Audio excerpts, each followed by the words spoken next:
Globalization. Globalization is a process of integration among people, companies, and government of different nations, as process given by international trade investments and aided by information and technology. One of the important characteristics of globalization is that it is driven by technology, transportation, and international cooperations. Globalization comes from the word globe. That means the worldwide are coming together for countries and nations. And also, the word globalization was used to describe our growing interdependence of the world's economies, cultures, and populations, brought about by cross-border trade in goods and services, technology, and flows of investment, people, and information. Effects of globalization in law enforcement. Number 1, the facilitation of transnational crimes can be easily achieved. Number 2, there is a need for transnational policing. The cooperation among police officers in the world is vital. Number 3, training international for incoming law enforcement officers must include advanced computer to prepare them as cyber cops so they can be better prepared in cyber crimes. Number 4, development of new strategies to deal with international organized crime is a must. Number 5, provisions of law enforcement with updated legislation related to modernization theory of crime. Law enforcement in global arena. Every man, woman, and child on earth is born free and equal in dignity and rights. We are brothers and sisters of this world.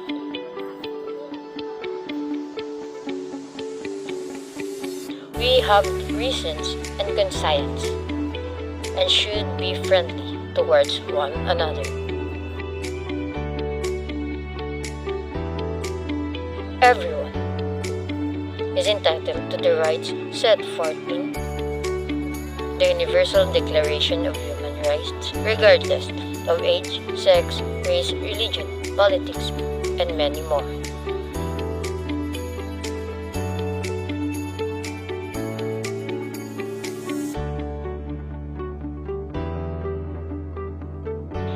You have the right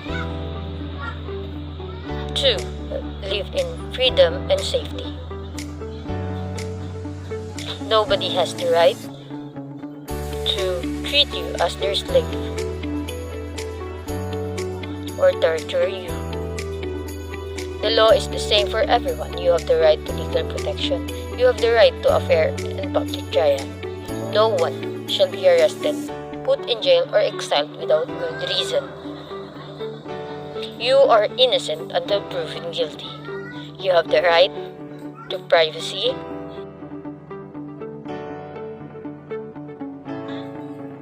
to move throughout the world,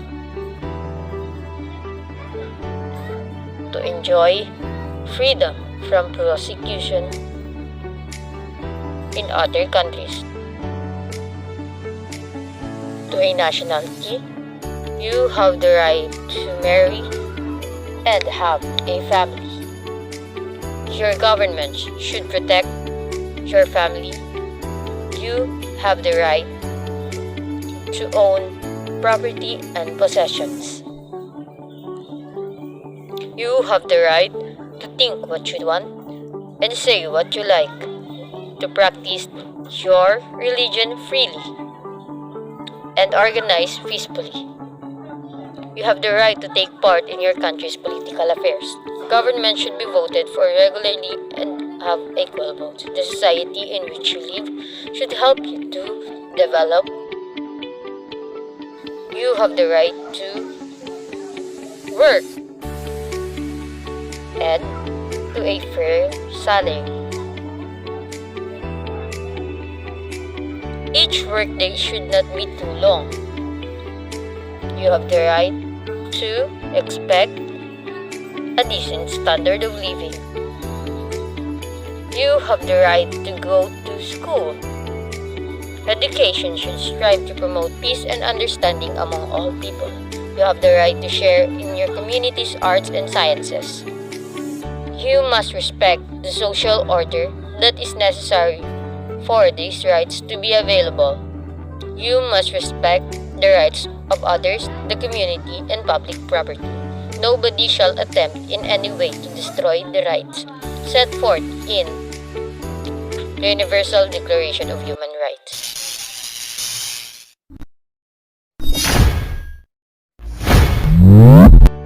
The early origins of law enforcement are a model of service. Police officers were involved in social service activities. They ran soup kitchens, provided lodging for indigents, and spurred moral reform movements against cigarettes and alcohol. Let's take a look at the history of policing. Of course, early law enforcement personnel were also involved in social control and employed utilitarian violence. That is, they acted as the force for the power holders in society and were union busters and political machine enforcers. Early police departments were also marred by frequent graft and other forms of corruption. The move towards police professionalism, starting in the 1920s, was spurred by several factors, one of which was to improve the image of police as objective enforcers of the law, rather than enforcers for whomever happened to be in power. In effect, there was a real or perceived shift of police loyalty from political bosses to the law itself. This role de-emphasized the social service role and ultimately led to policing characterized by detachment of the community being policed instead of part of the community itself. The historical social service role of police was reassured in the community policing movement that reached the height of its prevalence in the late 1980s. Community policing involves having officers develop closer relationships with the community and help them solve some of the social problems that are believed to be associated with the development of disorder and crime. In community policing initiatives, police officers are involved in the problems of the community. While community policing was endorsed nationally by federal agencies such as the National Institute of Justice and the Bureau of Justice Assistance, individual police officers across the country were less enthused about the concept. It is important to have some historical perspective on shifts in policing rhetoric and tactics. Policing has always reflected and reacted to historical areas and political shifts.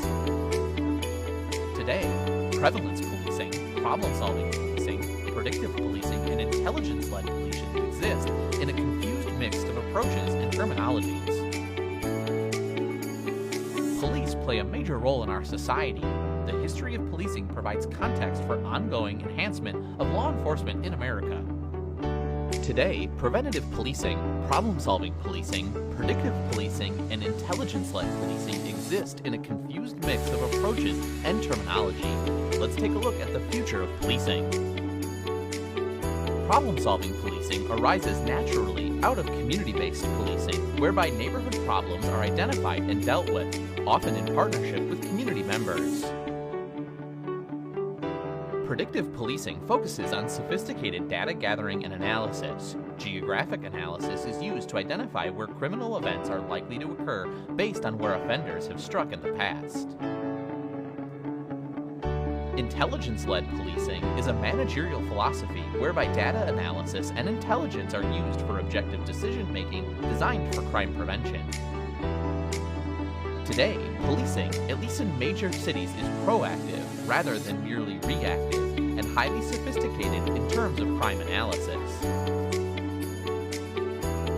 Whether police continue to move towards the Guardian model or if there's a major retrenchment back to the warrior mentality remains to be seen. The approach of the President's Task Force on 21st Century Policing was that police should acknowledge the role of policing in the past and present injustice and discrimination, and take steps to restore public trust and confidence. Many factors have led police departments to keep better use of force and stop and frisk records, offering training in de-escalation, CIT, and implicit bias, and reviewing community policing concepts. However, there's also strong resistance to the theme that there's something wrong with policing that needs to be fixed, or that police are systematically biased. Some police leaders and others argue that national scrutiny and criticism has led to such a strong anti-police bias that it's endangered police. According to this view, The constant focus on the few bad apples in policing arguably has created hostility to the point where it's harder for police to do their job and has led to a dramatic increase in ambush-style killings of officers. An annual report by the nonprofit National Law Enforcement Officers Memorial Fund indicated that 64 officers were killed by gunfire in 2016, a 56% increase from the 42 officers killed in 2015. The average since 2004 has been 55 police deaths annually. It is important to have some historical context, however. In 2011, 73 officers were killed in gunfire, the most in any year in the past decade. However, in 1973, 156 police officers were killed by gunfire, and the 1970s averaged about 140 deaths per year.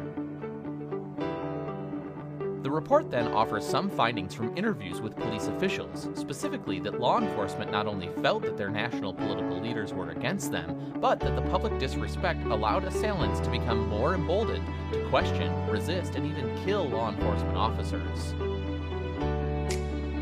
One academic study disputes the conclusion that killings of law enforcement officers have been influenced by the events following Ferguson. Using some series analysis, the national data regarding officer killing researchers concluded that there was no substantial relationship between the events after Ferguson and riots and police killings. Another current discussion concerns the so-called Ferguson effect, or YouTube effect, on depolicing. Some distinguish the concepts. However, the idea is that intense public scrutiny and hostility have made police officers so demoralized that they've reduced their self-initiated activities and no longer engage in proactive activities such as engaging in suspicious individuals on the street. This, then, has led to spikes in crime and homicides. In the most recent and comprehensive study of police attitudes, a Pew Research Center study using the National Police Research Platform data of 8,000 officers revealed that about 66% of police officers say that the death of Black Americans during encounters with the police are isolated incidents, not a sign that law enforcement is characterized by systematic bias. However, 60% of the general population did believe that there's a broader problem between police and minority communities. Most officers reported that high-profile deaths have made their jobs harder. More than 7 in 10 say that officers are less likely to stop and question suspicious people.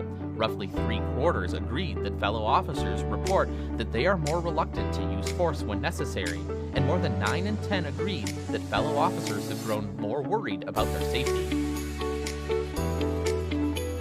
What this study reveals is that there's no national consensus on whether there is a current problem with policing, much less agreement on approaches to improve policing. Kinds of innovative policing.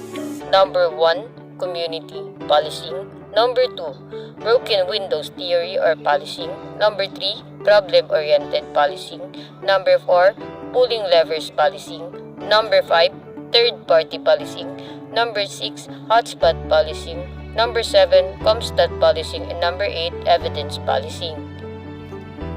5 years ago, the Police Foundation began helping the police find more effective ways to tackle crimes like burglary and domestic violence. Along the way, we learned a lot about the changing world the police now operate in, the changes in crime, the changes in offenders and victims, and the changes in communities and in technology. There were also big changes in how the public held the police to account, with elected police and crime commissioners, and obviously there are changes in how police forces are funded. What surprised us most in our research was that actually it's not really austerity that's the biggest challenge facing the police. It's just one of a whole set of challenges they're facing. Of course they're being asked to do more with less, but it's really the more which is the problem. The whole world in which the police are operating has changed. From traditional crime to hidden harms such as child exploitation. Now cases are more complex than before, with many offenders also victims and with many having multiple needs.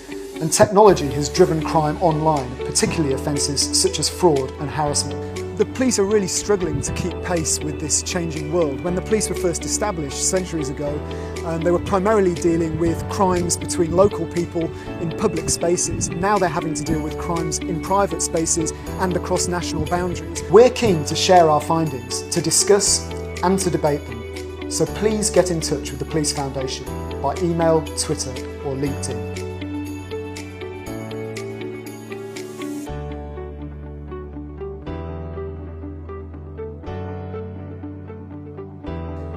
police are really struggling to keep pace with this changing world. When the police were first established centuries ago, they were primarily dealing with crimes between local people in public spaces. Now they're having to deal with crimes in private spaces and across national boundaries.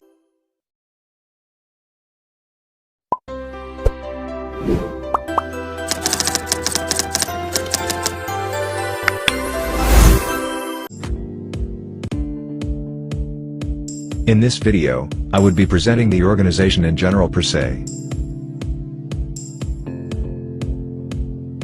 This to include the Interpol. What is Interpol? Interpol means International Criminal Police Organization, and it is an intergovernmental organization. At present, Interpol has 194 member countries. What does Interpol do? Interpol help police in all of their work to make the world a safer place. This is done by sharing and giving access on their data on crimes and criminals, and offering technical and operational support. Interpol's mandate. The mandate and the primary task of Interpol is to support police and law enforcement agencies in its 186 member countries in their efforts to prevent crime and conduct criminal investigation as efficiently and effectively as possible. Specifically, Interpol facilitates cross-border police cooperation and, as appropriate, support governmental and intergovernmental organizations, authorities, and services whose mission is to prevent or combat crime. There are 194 countries as of the year 2021. Interpol's core function. For the number 1, secure global police communication services. Interpol recently designed and implemented a state-of-the-art global communication system for the law enforcement community, which is called 24/7. This new communication tool, to which all member countries are already connected, allows for the transmission of information about suspected individuals and crimes to Interpol's member countries, requiring assistance with ongoing international investigation in a secure manner within a real time. Number 2, global databases and data services. Once police have the capability to communicate internationally, they need access to information which can assist in investigation or help prevent crime. Interpol has therefore developed and maintains a range of global database and data services, covering key information such as names, fingerprints, photographs, DNA, profiles of individuals under investigation or wanted for arrest, as well as data concerning stolen and lost identification and travel documents or SLP, stolen vehicles, stolen works of art, and illicit weapons related to criminal cases. Number 3, operational police support services. Interpol provides specific crimes-related support through its third core function, the provision of operational police support services. Interpol has 6 priority crime areas: drugs and organized crime, financial and high-tech crimes, fugitives, public safety and terrorism, trafficking in human beings, including crimes against children, and corruption. Other crime areas of concerns include inter alia, environmental and intellectual property crime. Interpol convenes team-oriented specialized working groups which bring together experts around the world to share expertise and develop and promote best practice in investigation techniques. Interpol also conducts thematic criminal analysis in order to, inter alia, detect new crime trends, trace criminal networks, determine modus operandi, and identify perpetrators. Number 4, training and development. Interpol enhances the capacity of member countries to effectively combat serious transnational crime and terrorism through the provision of A. Focused police training initiatives and of Letter B. On-demand advice. Guidance and support in building dedicated crime-fighting components with national police forces. The latter includes the sharing of knowledge, skills, and best practices in policing through Interpol channels and the establishment of global standards on how to combat specific forms of crimes. Interpol's Global Policing Goals. Global policing goals focus the collective efforts of the international law enforcement community to create a safer and more sustainable world for future generations. For goal number 1, counter the threat of terrorism. For goal number 2, promote border integrity worldwide. For goal number 3, protect vulnerable communities. For goal number 4, secure cyberspace for people in business. Goal number 5, promote global integrity. Goal number 6, curb illicit markets. Goal number 7, support environmental security and sustainability. Interpol's purpose. Our full name is the International Criminal Police Organization, and we are an intergovernmental organization. We have 195 member countries, and we help police in all of them to work together to make the world a safer place. To do this, we enable them to share and access data on crimes and criminals, and we offer a range of technical and operational support. Interpol's Cooperations Principle. Number 1, respect for national sovereignty. Cooperation is based on the action taken by the police forces in various member states, operating within their own national boundaries and in accordance with their own national laws. Number 2, enforcement of ordinary criminal law. The organization's field of activities is limited to crime prevention and law enforcement in connection with ordinary crime offenses. This is the only basis on which there can be agreement between all member states. Number 3, universality. Any member state may cooperate with any other, and cooperation must not be impeded by geographical and linguistic factors. Number 4, equality of all member states. All the member states are provided with the same services and have the same rights, irrespective of the size of their financial contribution to the organization. Number 5, cooperation with other agencies. Cooperation is extended through the National Central Bureaus to any government agencies concerned with combating ordinary criminal offenses. For number 6, flexibility of working methods. Although governed by principles designed to ensure regularity and continuity, working methods are flexible enough to take account of the wide variety of structures and situations in different countries. Interpol's strategic framework.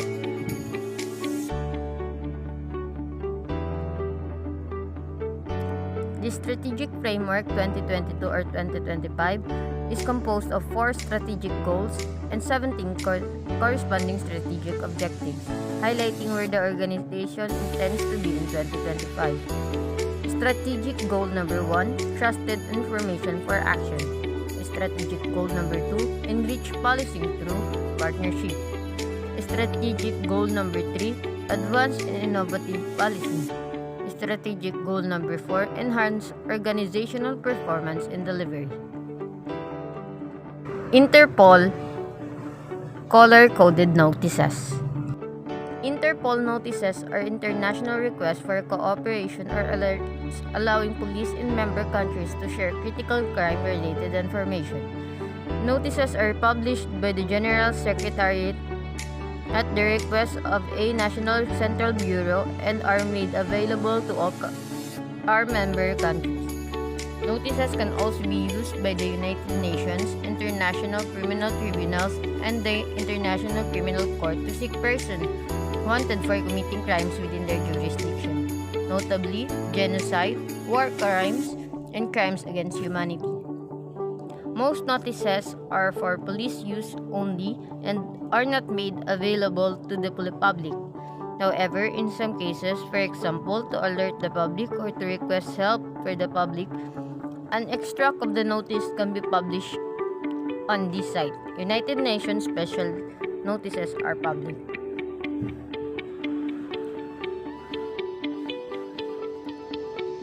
For the red notice, to seek the location and arrest of wanted persons wanted for prosecution or to serve a sentence. For yellow notice, to help locate missing persons, often minors, or to help identify persons who are unable to identify themselves. For the blue notice, to collect additional information about a person's identity, location, or activities in relation to crime. Black notice, to seek information in identified bodies. Green notice, to provide warning about a person's criminal activities where the person is considered to be a possible threat to public safety. Orange notice, to warn of an event, a person, an object, or a process representing a serious and imminent threat to public safety. For the purple notice, to seek or provide information on modus operandi, objects, devices, and concealment methods used by criminals. For the Interpol United Nations Security Council Special Notice, issued for groups and individuals who are the targets of UN Security Council's sanction committees. And that's all. End of Lesson 1.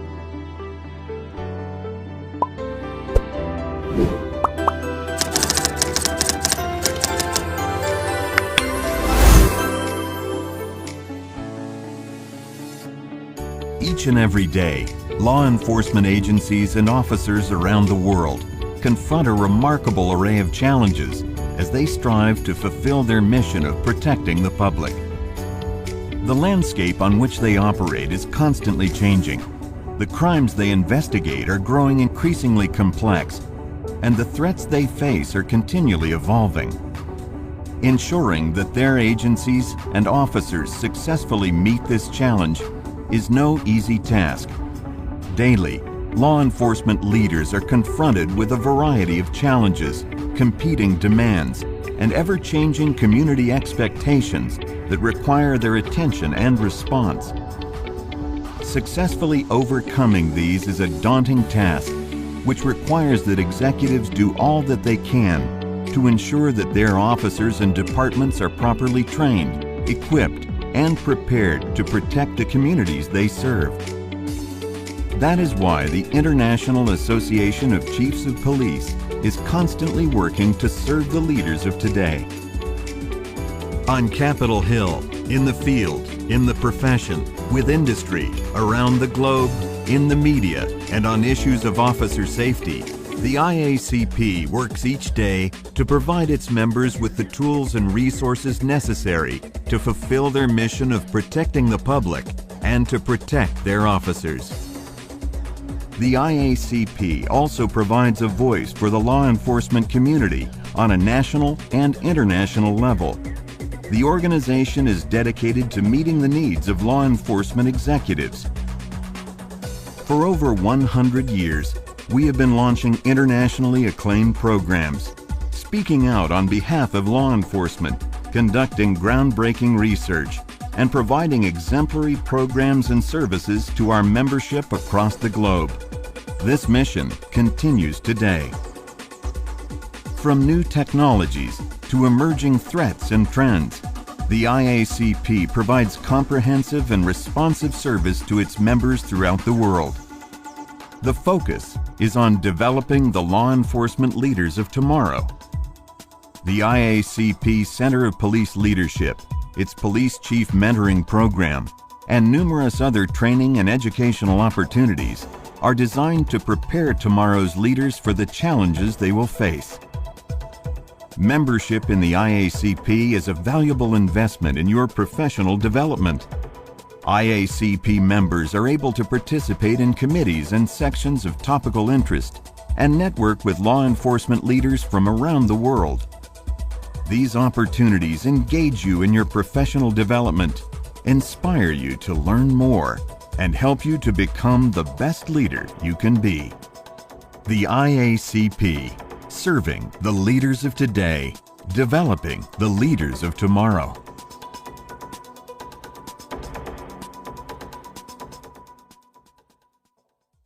What is United Nations Police?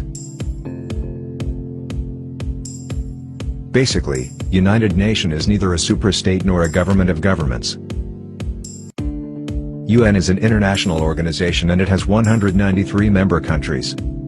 The said organization has 6 main organs, this to include the General Assembly, the Security Council, the Economic and Social Council, the Trusteeship Council and the Secretariat, and the International Court of Justice. United Nations Police is under the Security Council. What does UN Police do?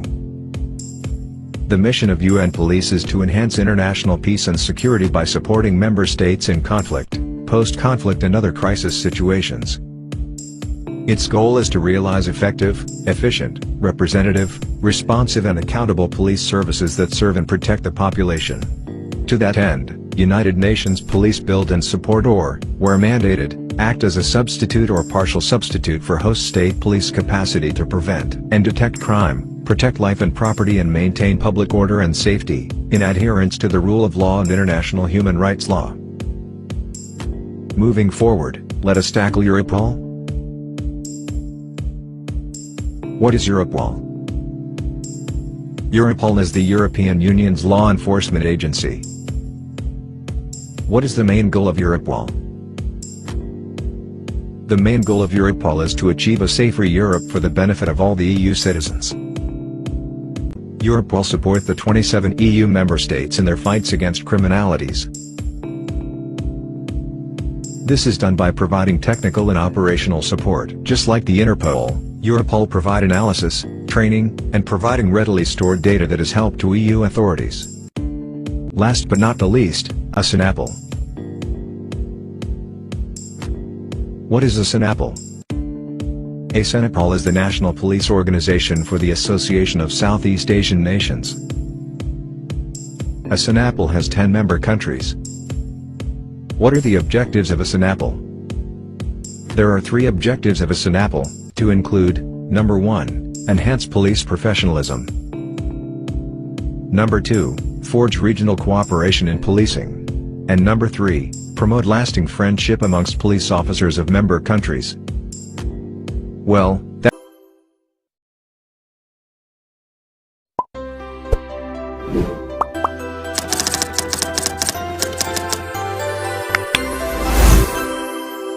our topic falls under law enforcement administration, specifically comparative police systems. It is my hope that after this short presentation, you could be able to gain insights about world policing, from its early European beginnings to the current modern policing worldwide. So, you can take notes, or simply pause and rewind this video, for you to be able to follow through. Before we proceed on the main topic, let me share with you the concept of the word comparative. The word comparative denotes the degree or grade by which a person, thing, or other entity has a property or quality greater or less in extent than that of another. For instance, comparative policing is the process of outlining the similarities and differences of one police system with that of another, in order to discover insights in the field of international policing, or coming out with best practices in crime prevention and law enforcement. The theories and practices in law enforcement have been compared in several studies under various circumstances. The goal is to test whether the theory and practice in policing needs modernization, to meet the demands of the present trends in crime fighting.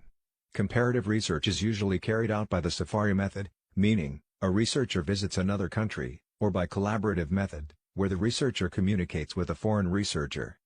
In the context of this discussion, the study of comparative police system, criminal justice and law is a fairly new field, and has corresponded with rising interest in a more established field known as comparative criminology.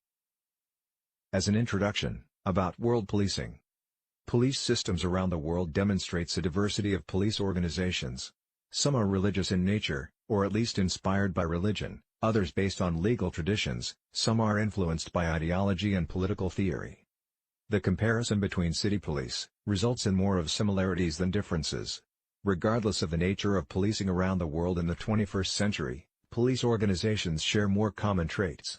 With the advent of sophisticated crime and terrorist networks, police battle the enemies of social order on a number of fronts, in many cases sharing a common enemy while thousands of miles apart.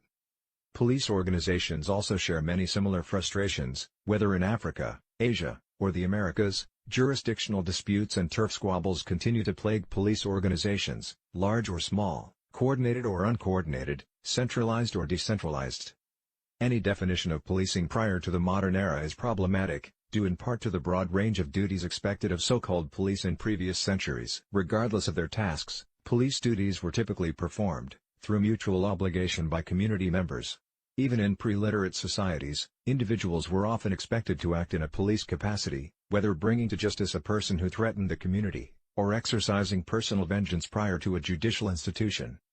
Until the 18th century, military and paramilitary police forces were the rules rather than the exceptions.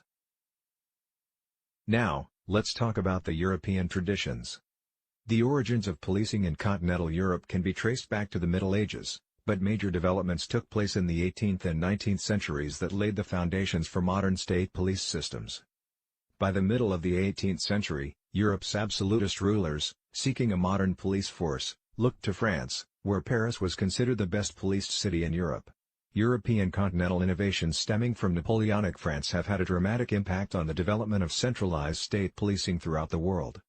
At the Congress of Vienna in 1814 and 1815, Tsar Alexander I of Russia was so impressed by the Austrian police, both civil and military, that he arranged members of the Russian embassy staff in Vienna to draw up recommendations for the formation of gendarme regiments in Russia, based on the Austrian model. It was not long before Russian gendarmes, often referred to as mounted police, were operating alongside the army, under the direction of police commanders, in Moscow and St. Petersburg. In the 18th century, continental police functions transcended the traditional duties conducted by common law police.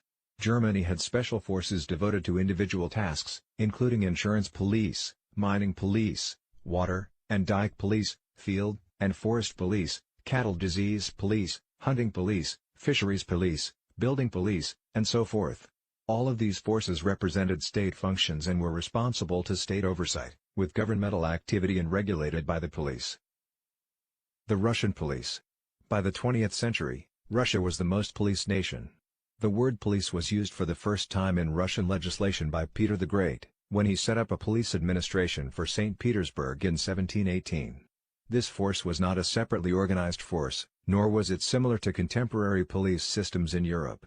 But by this period, the greatest influence on the police force stemmed from the Paris police model, founded by Louis XIV in the 1660s. By 1666, the police position of Lieutenant General of Police had been established. The police were responsible for a variety of administrative and judicial tasks, including controlling prices, weights, and measures, inspecting markets, apprehending criminals, and conducting surveillance of suspected traitors. Now, let's look at the French and British police. French police origins can be traced back to the 16th century. 300 years later, mounted gendarmes and archers consolidated to form the nucleus of what eventually became known as the gendarmerie. Gendarmerie is a slang for police officers on the continent. From 19th century creation of British policing, historians noted that what set apart French policing from the British model was its long continuity. A second important variation was the more administrative nature of French policing, that brought it more into the realm of civil life. But the glaring difference between British policing and the French was that British policing was considered an expression of the community, as opposed to being derived from the king. During the French Revolution of 1789 to 1799, a national gendarmerie was entrusted with maintaining internal and external security.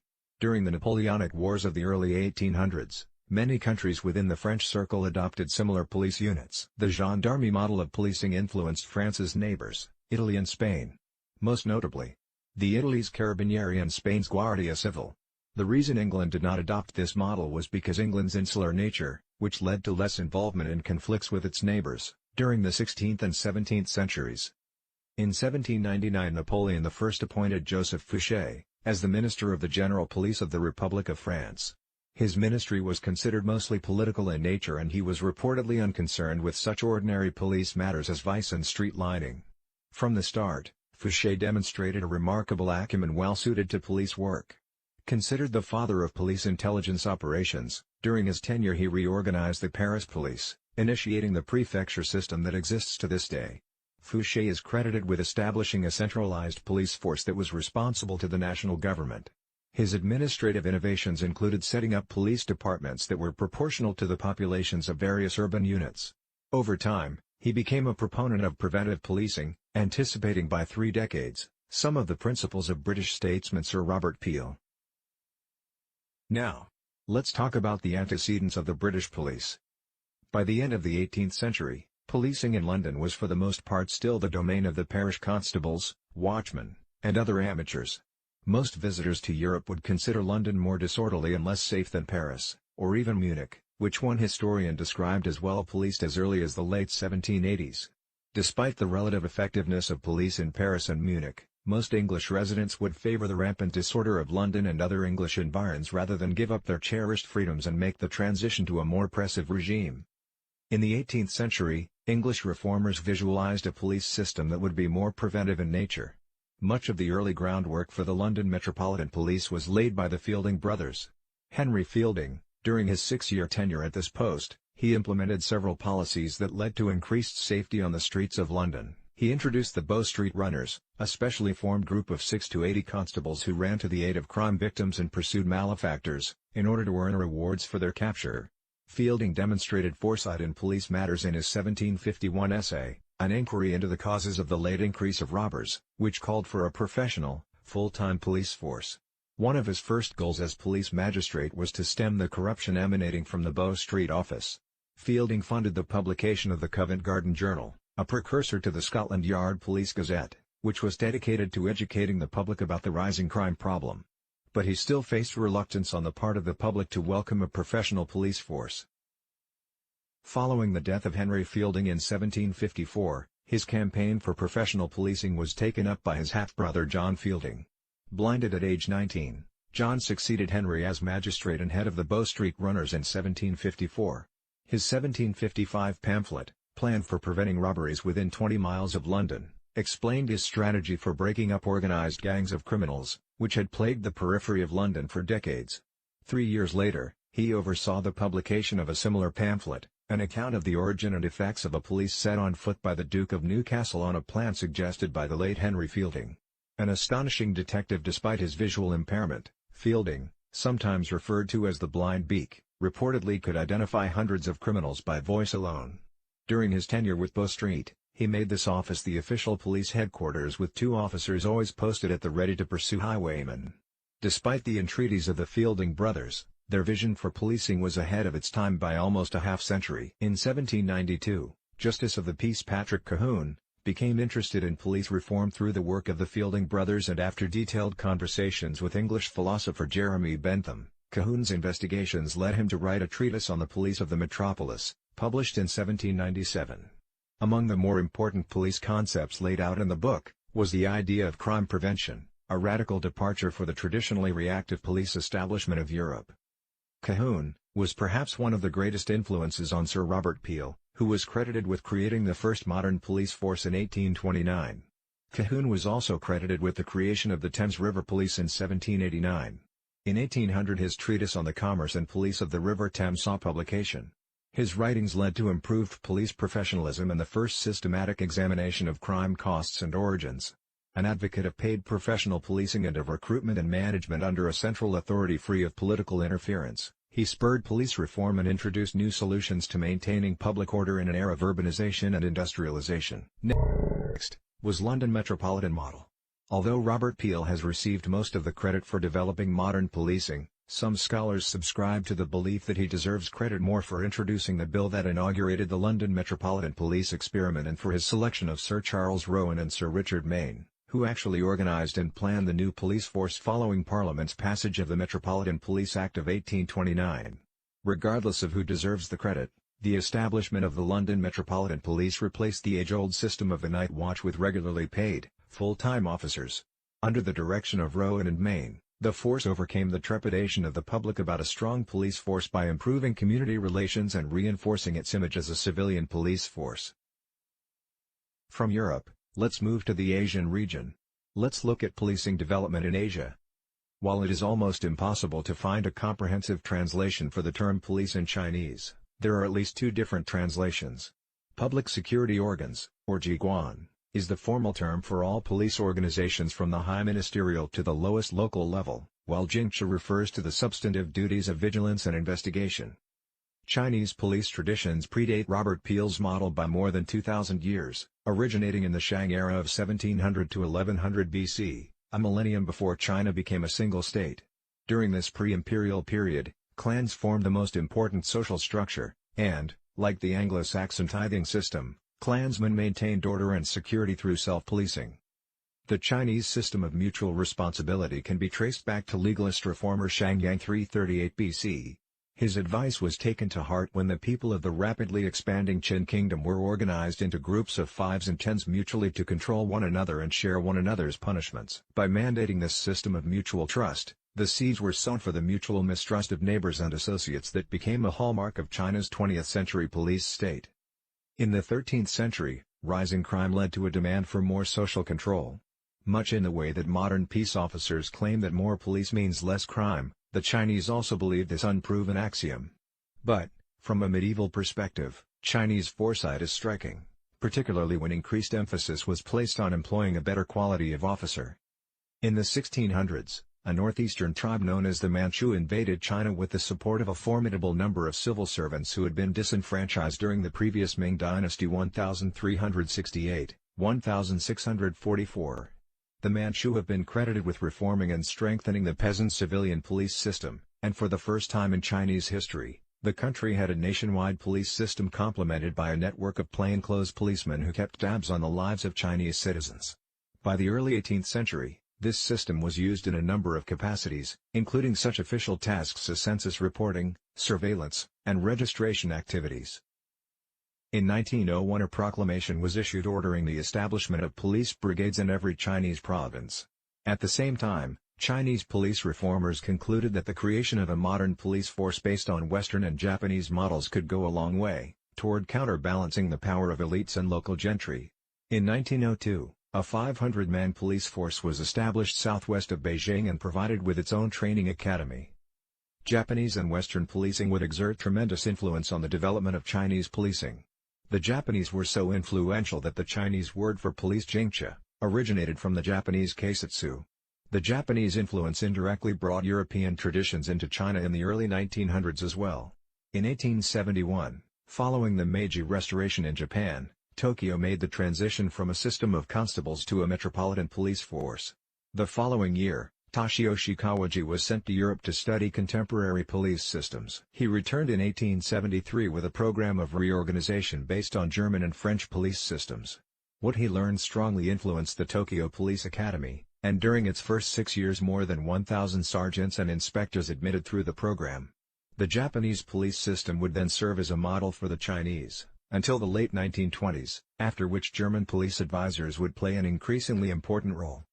The first efforts at police modernization in China, at the turn of 20th century were quite different from advances that would be made under the nationalist regime, 2 decades later.